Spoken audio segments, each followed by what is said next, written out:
Hi, I'm Dr. Steve Warner, and today I want to talk about the differences between the ACT and the SAT. The ACT and SAT are both standardized tests that are used for college admissions. Students should be aware that they have a choice in which standardized tests they choose to take. The ACT consists of 5 sections: English, math, reading, science, and an optional writing section. The SAT is a longer test than the ACT. It consists of 10 sections, all required: 3 math sections, 3 reading sections, 2 writing sections, an essay, and an experimental section, which could be reading or math. The ACT has a total testing time of 2 hours and 55 minutes, or 3 hours and 25 minutes if you choose to do the optional writing section. The SAT has a total testing time of 3 hours and 45 minutes. On the SAT, the essay is given at the beginning of the test. It must be completed and it is factored into the final score. On the ACT, the essay is given at the end of the test. It is optional and it is not factored into the final score. The ACT is graded at 36 points. The overall score is the average of the scores on each of the 4 required sections. Each of these is also graded at 36 points.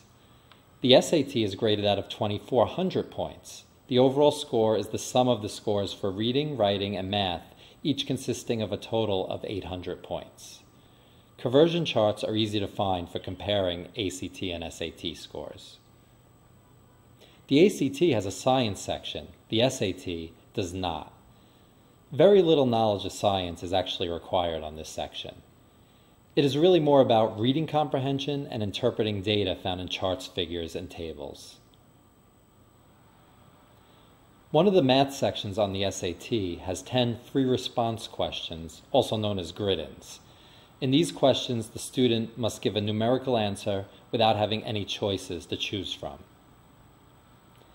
The SAT penalizes students for guessing multiple choice questions incorrectly. The ACT does not penalize students for wrong guesses. The ACT tests a few math topics that are more advanced than those found on the SAT, but SAT questions are trickier. It is often much easier to understand ACT questions upon a first reading, whereas SAT questions tend to seem more confusing at first. The ACT may be easier for students with stronger algebra skills. On the SAT, algebra and messy computations can usually be avoided by outside-the-box thinking. The ACT covers a few more advanced math topics that never appear on the SAT. There will be questions in basic trigonometry.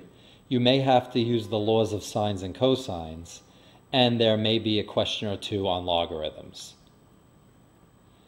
The ACT also places a slightly higher emphasis on arithmetic and geometric sequences, complex numbers, rational functions, and basic algebra skills.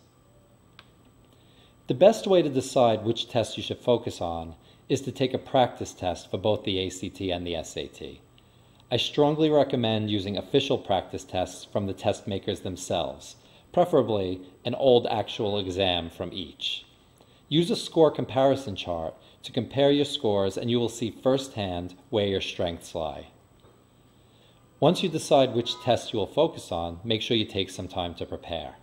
I always recommend preparing for 10 to 20 minutes per day over a period of 3 to 4 months. I am Dr. Steve Warner, Professor of Mathematics and author of the Get 800 series of SAT math prep books and the ACT Prep Red Book. I wish you the best of luck on getting into the college of your choice.